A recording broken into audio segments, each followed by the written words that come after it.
What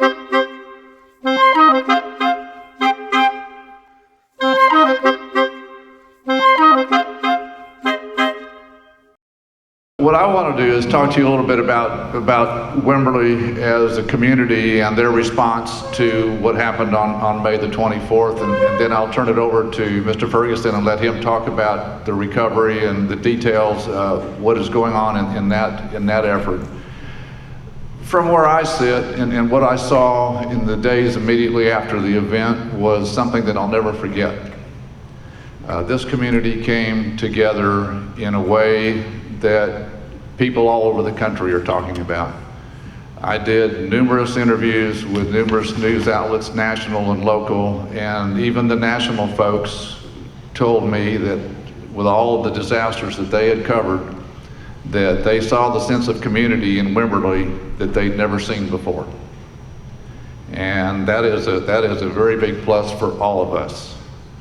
In our community. We all love this community, and we all know that when something bad happens to our citizens that we come together. But this time, folks, we came together big time, and it was noticed and appreciated.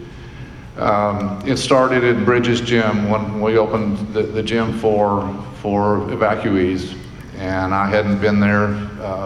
We closed the community center here because the lights went out.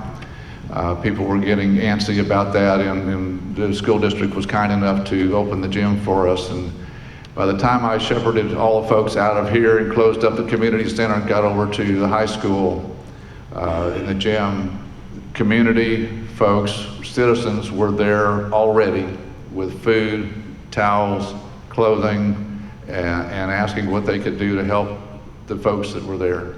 And it was tremendous. I want to thank you guys, the Lions Club, for what you did. You guys did, and it didn't seem like it at the time, but you did an awful lot that market day, that June market day, when you made the decision to go ahead and have that market day.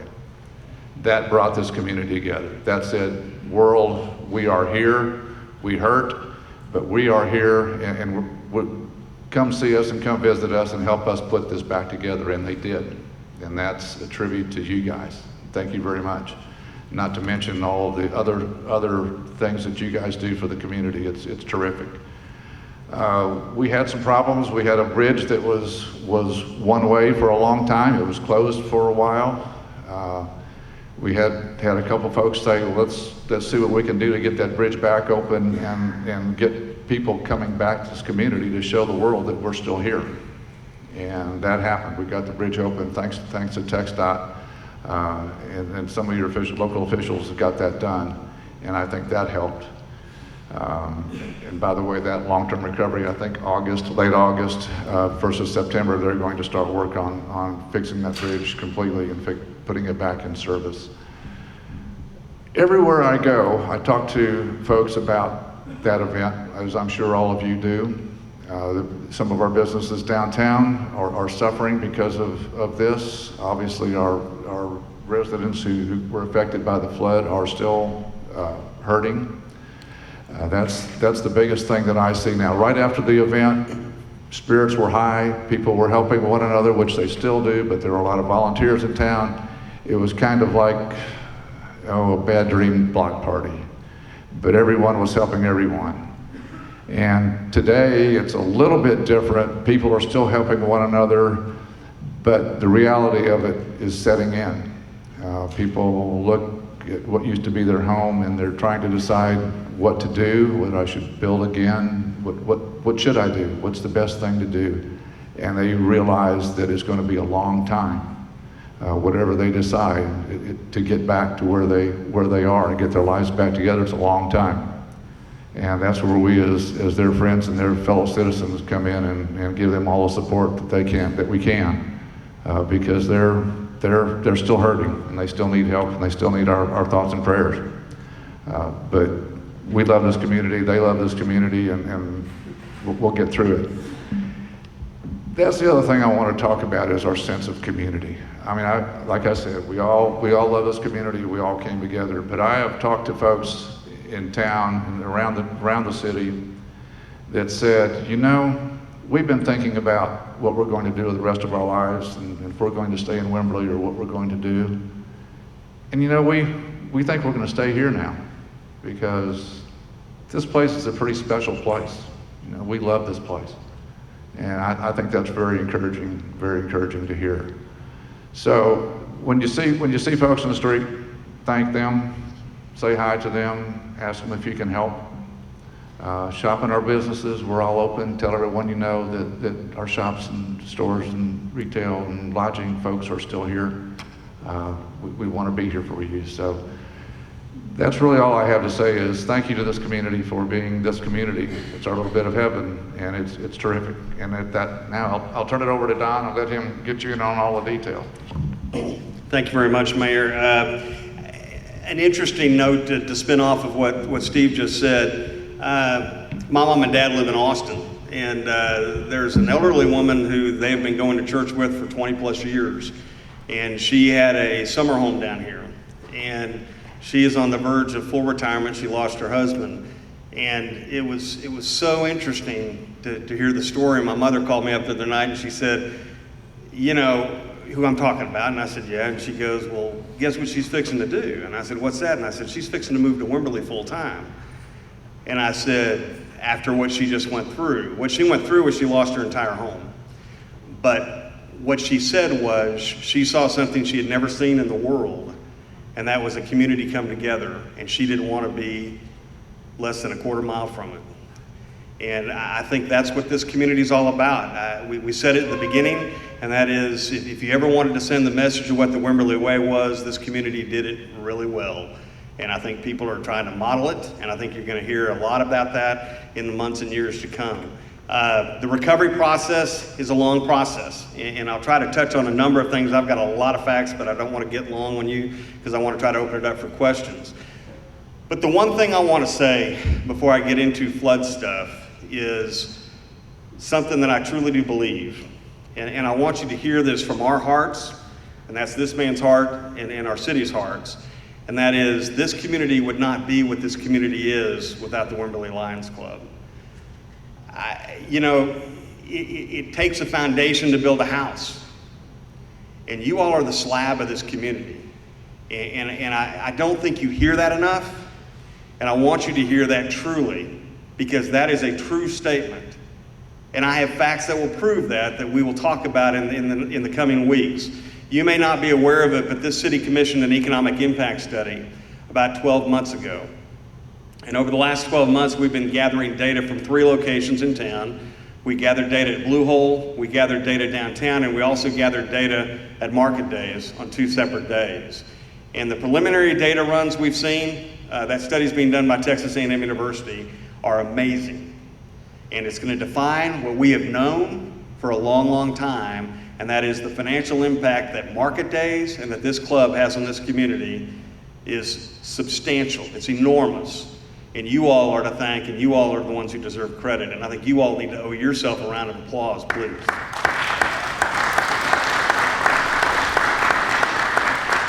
Let me run through some flood facts real quick, and again, I promise I'm going to try not to get too voluminous, and we'll have some time for questions. First things first, where you're sitting right now is the community center, and across the hall is what is now the disaster recovery center. It is back at the community center. It's where it started initially, and it will be open more than likely through the end of this month. The disaster recovery center is a one-stop shop for any survivor of the flood to come in and register for FEMA, to sign up for an SBA loan, to get information on state resources, to get information on other federal resources that may be available, but most importantly, quite frankly, to get information on mental health. We're all going through an awful lot right now, folks, and we can't deny that. We're hurting.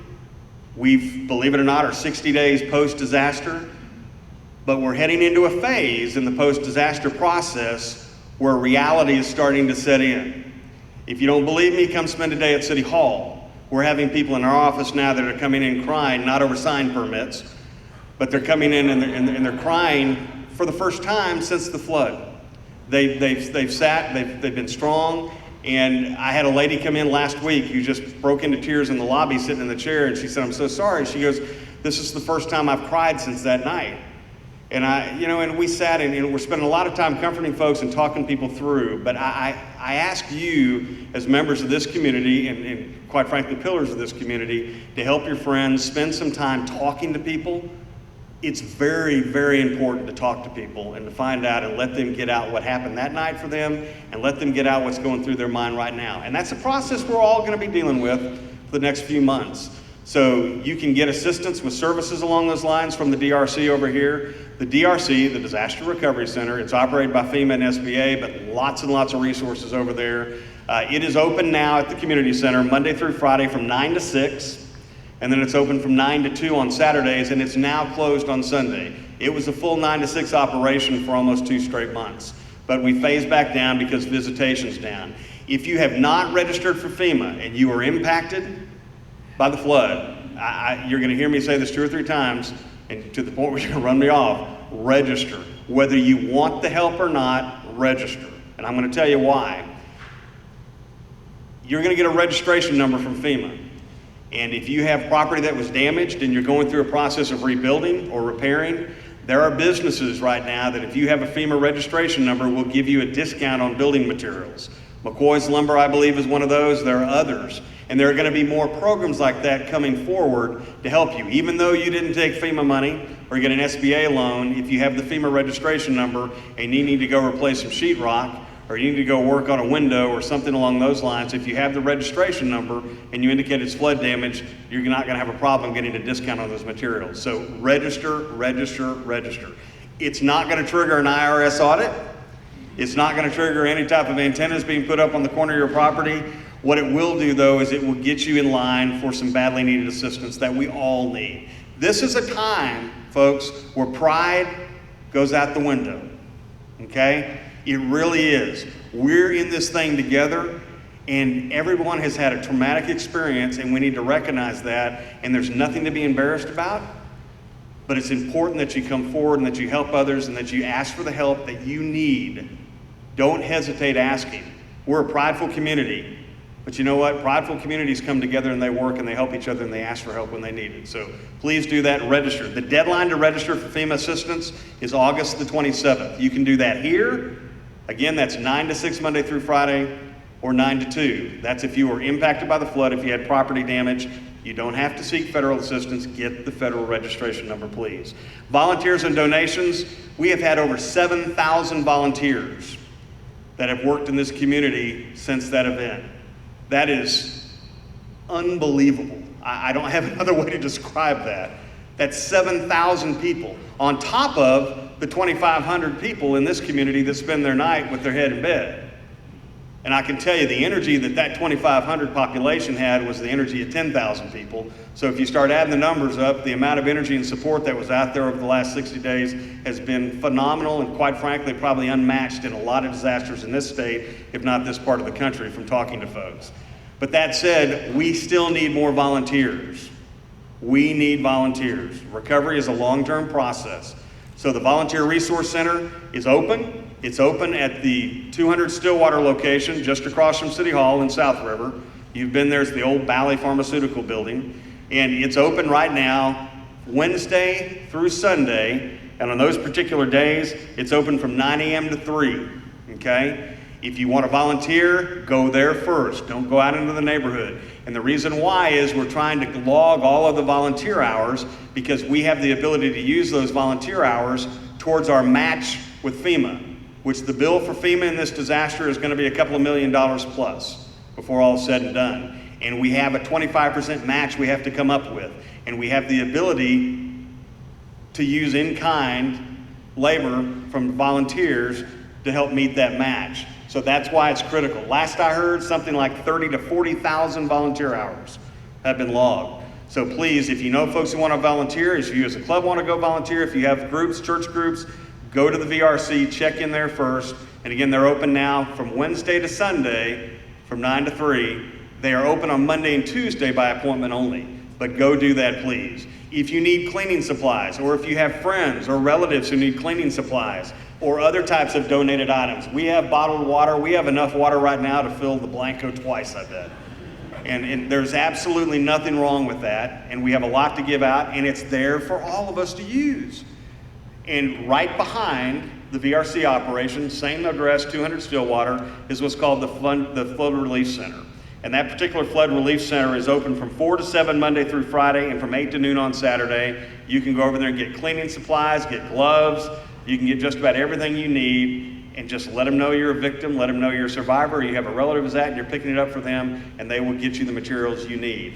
We are not in need of any more donated materials at this stage of the game. If you saw what we called Wimberley's version of Walmart over at Bridges right after the event, we basically have whittled that supply down, and we are totally full. We have a warehouse in San Marcos that's loaded down with supplies.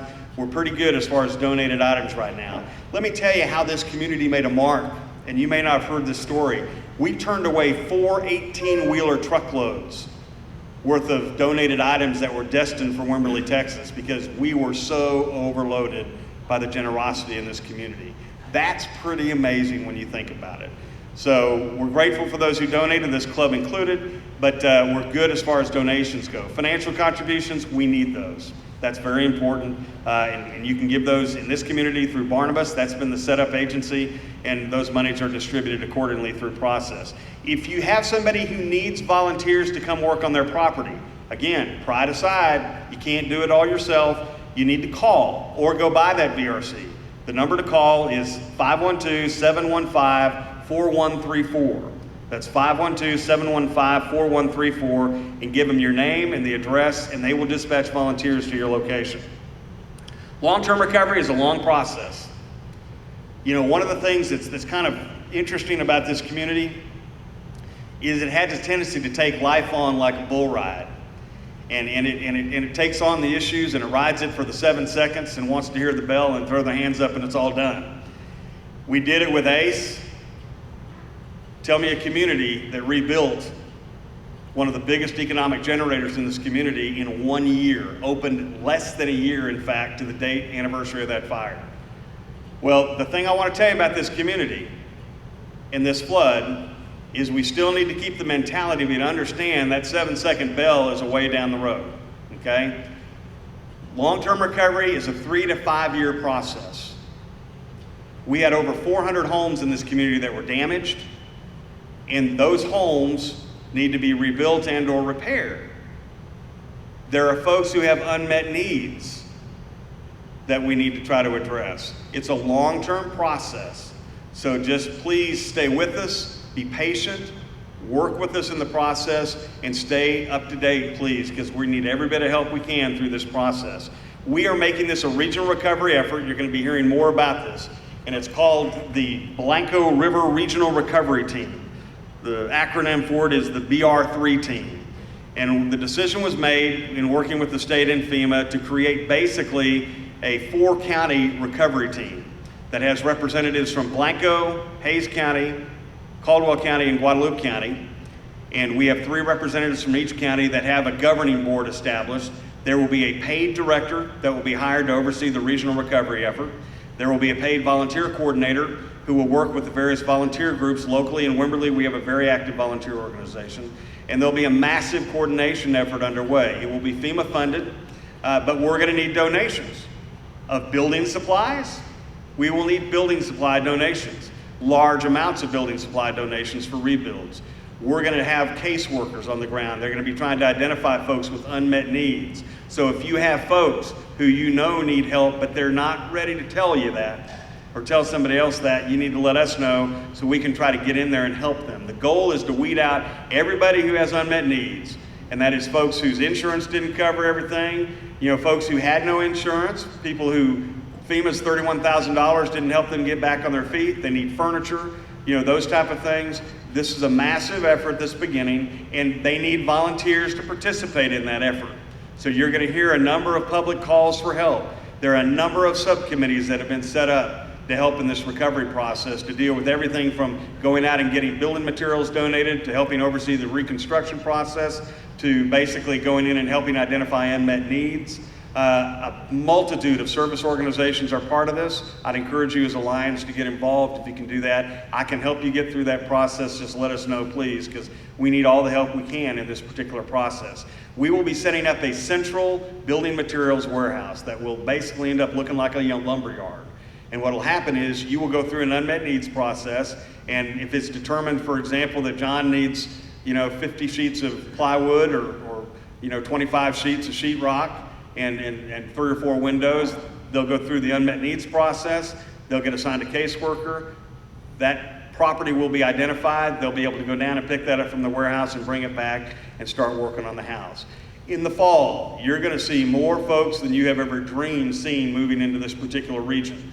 The Mennonites, the Amish, the Southern Baptist men, Lord, there are groups coming from all over the country that are going to be coming in, and they do this. This is their gig. They come in and they work for 3 or 4 months rebuilding neighborhoods from ground up. They follow the proper permitting processes.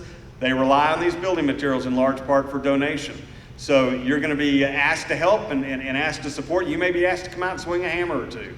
But it's a community-wide effort as we try to get everybody back where we were and get us back on the feet from that perspective. So you'll be hearing more about the donations that we need in the way of building materials and, of course, financial, as I mentioned earlier. Regional recovery effort, BR3 team. Keep that in mind as you hear more about that. The city is actively issuing building permits. We immediately after the flood got together with the local contractors and we put in a fast track process, recognizing we had probably about 1/3 of the homes damaged that were listed as damaged were moderately damaged. Then we had probably another 1/3 that were substantially damaged, and we had another 1/3 that were totally destroyed.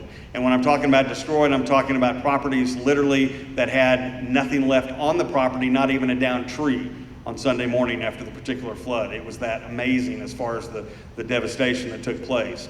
But that said, we recognized we needed a fast track process to get those people up and going and get them back in a rebuild process as fast as possible.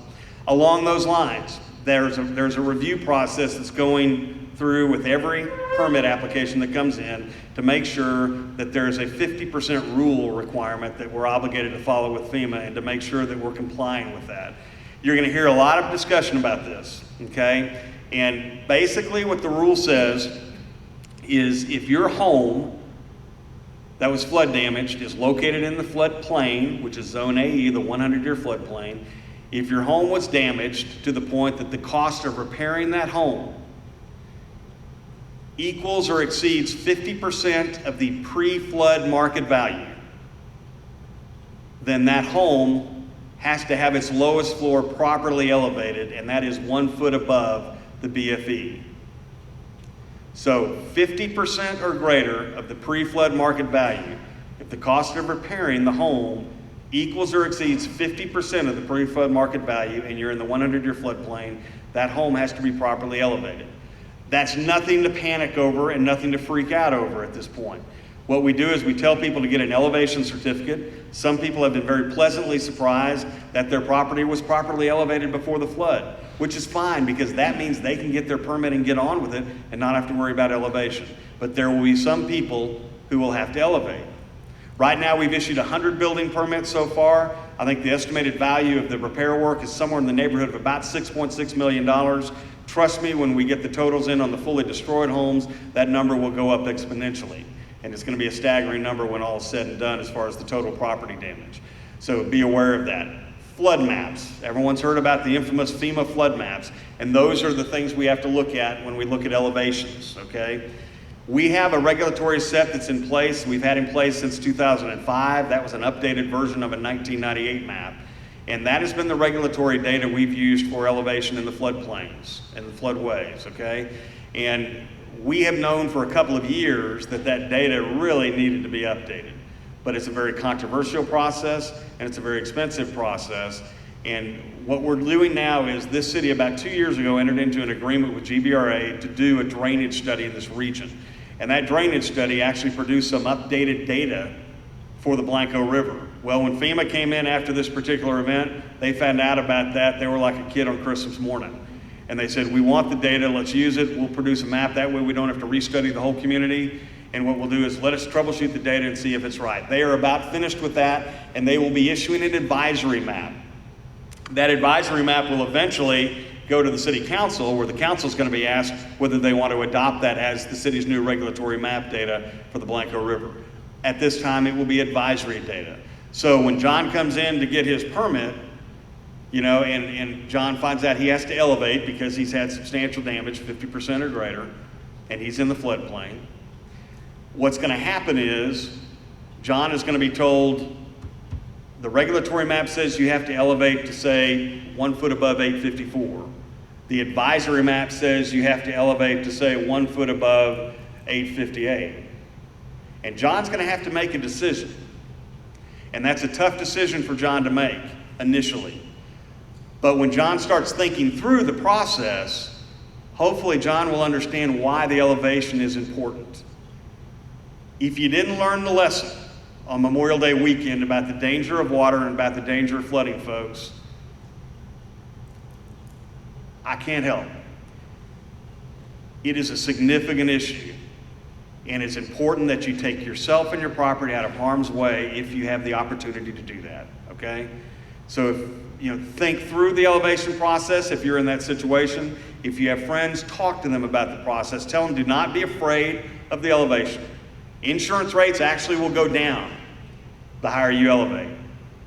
Don't be afraid of it. It's very, very important that you think about it. You're going to be given the choice. And here's what's going to happen. If you don't go to the higher level, the advisor level, and the city council at some point down the road chooses to adopt that advisory map, and we get hit with another flood, which we will get hit with another flood of this magnitude, trust me, and your home is damaged, and FEMA has knowledge that you didn't elevate when you had a chance to elevate, even though it was just an advisory level at the time, you're going to be classified as a repetitive loss.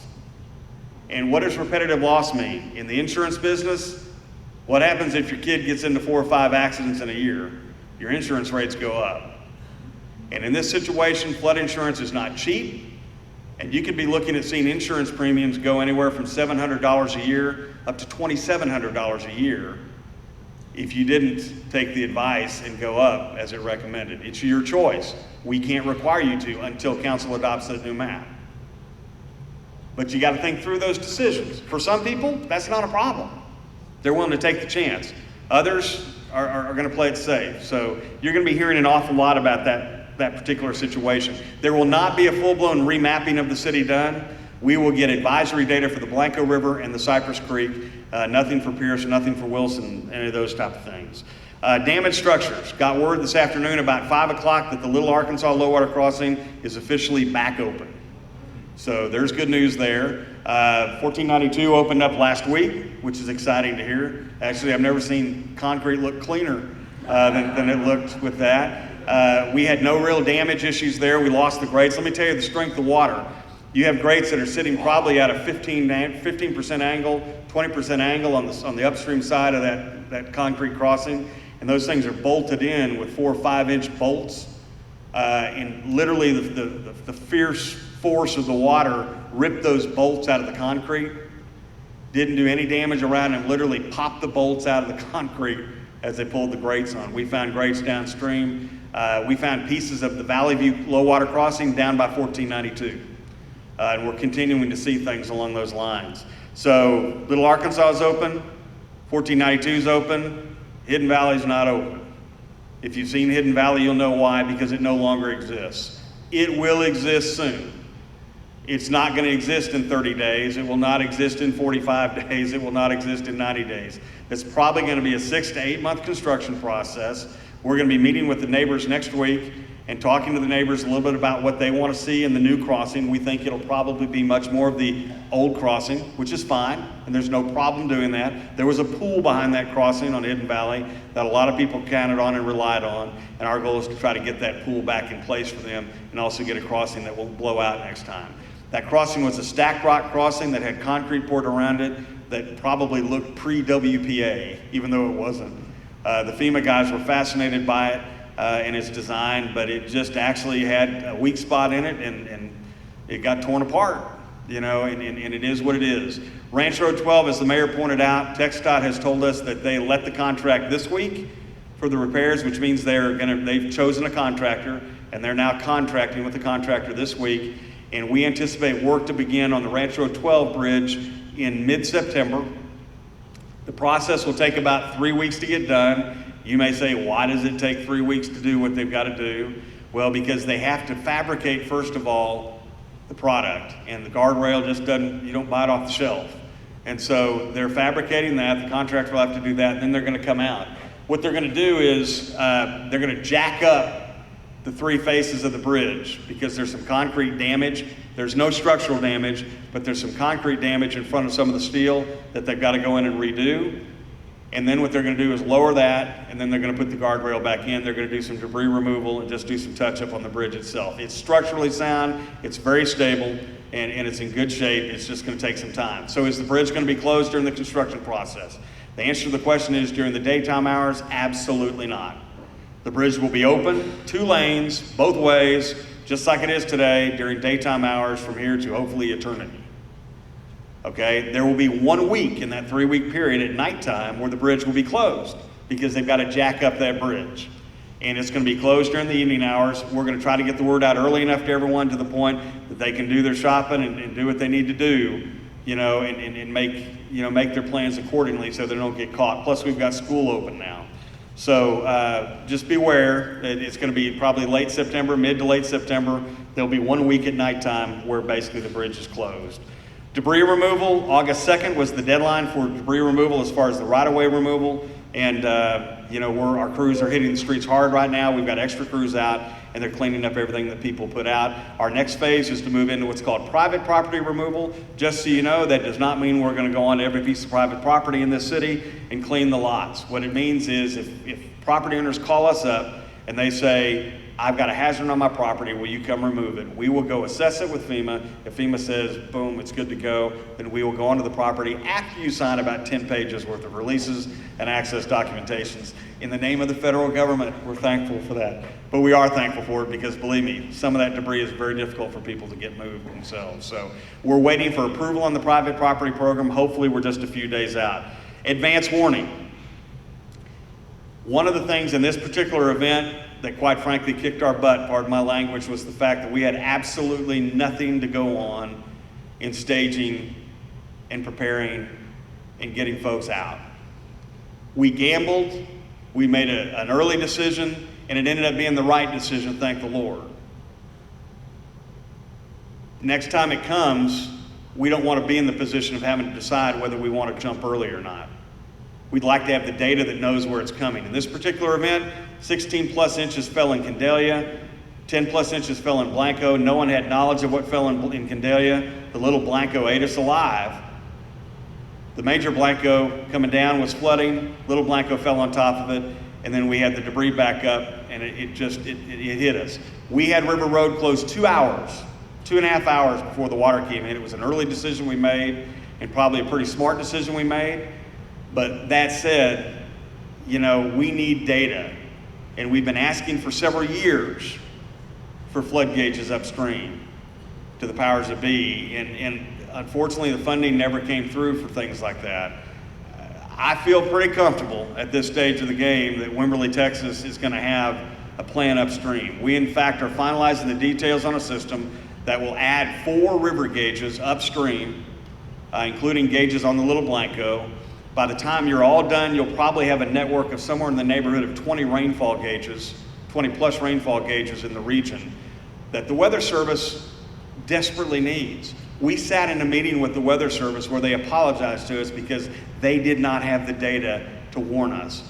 At 11 o'clock the night of the flood, 12 o'clock the night of the flood, if you were online, you saw that there was an alert, an advisory the Weather Service issued that was predicting a major flood, and it was going to be 4 feet over the flood stage, which is, going to be 17 feet total. At that stage of the game, folks, we were at 30 feet plus and rising.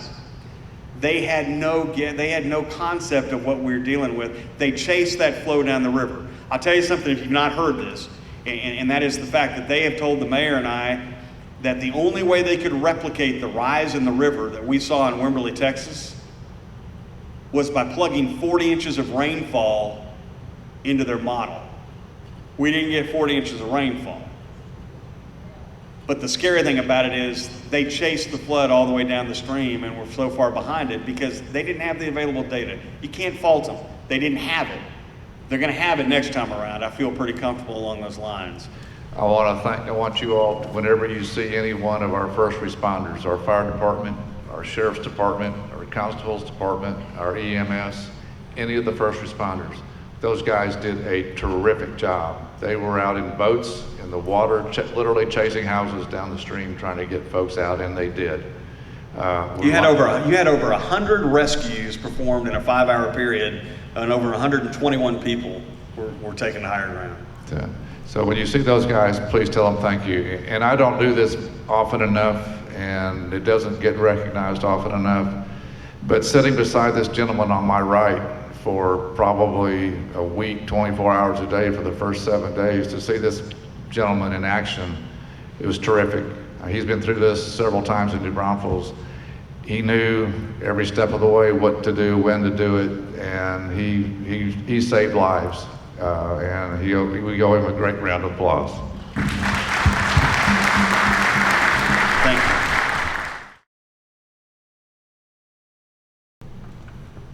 Lee. If we want to make donations for the rebuilding, who do we make the checks payable to, and where do we send them? If you want to make donations of building materials, there will be a process that you're hopefully going to hear about next week that will be announced.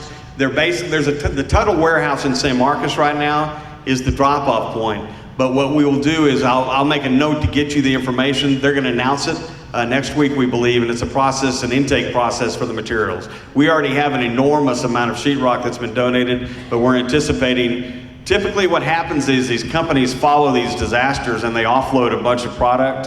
And so we're expecting to get a lot of doors and get a lot of lumber too. So I'll get you that information. They're finalizing the details. Anyone else? Thank you again for having me. Yes, sir, Gary. Has there been any more discussion about putting sirens on the river? Yes, there will be sirens on the river.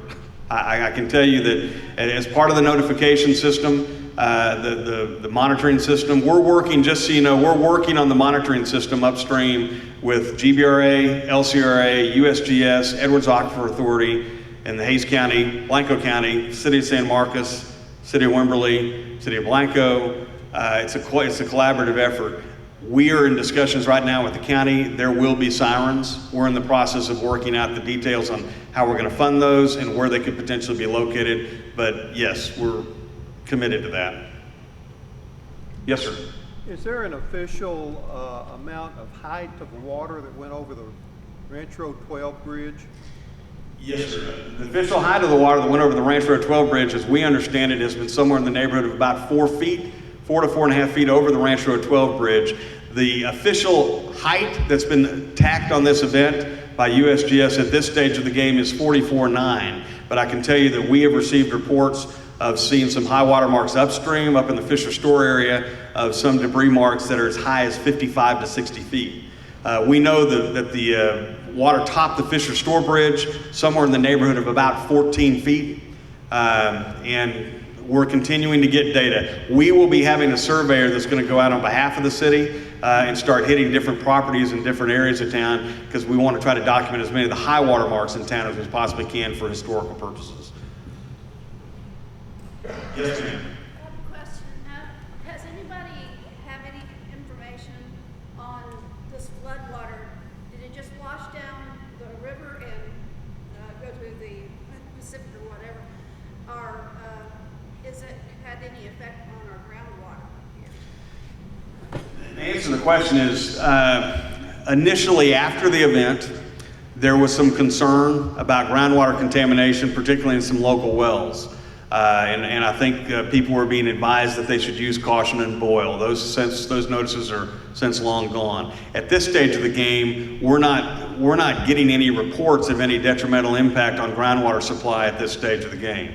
As far as the stream quality, water quality in the stream, the numbers are holding pretty well. They're what you would expect after a heavy event, and that is you're going to see some elevated bacteria levels in there, but they're not at a point where they're unsafe. The problem with the streams, obviously, is you don't know what's in the water when you dive in and what's under the water when you dive in. And it could be part of his roof, or it could be part of your deck, or it could be a roof of a car. So we're cautioning people. We're not telling people not to go in the water, but what we're telling them is they need to really do their intelligence before they start diving around the water and walking. But as far as groundwater supply, no, we're not hearing any concerns as far as contamination at this point, and as far as It is, but we've also had now almost 45 days of no rainfall, and the numbers are going back down. One of the things about the groundwater supply in this region versus the San Antonio, or even versus the Edwards and Austin, you know, as far as the Barton Springs Edward district, is the fact if you look at the levels, our aquifer fluctuates much more rapidly.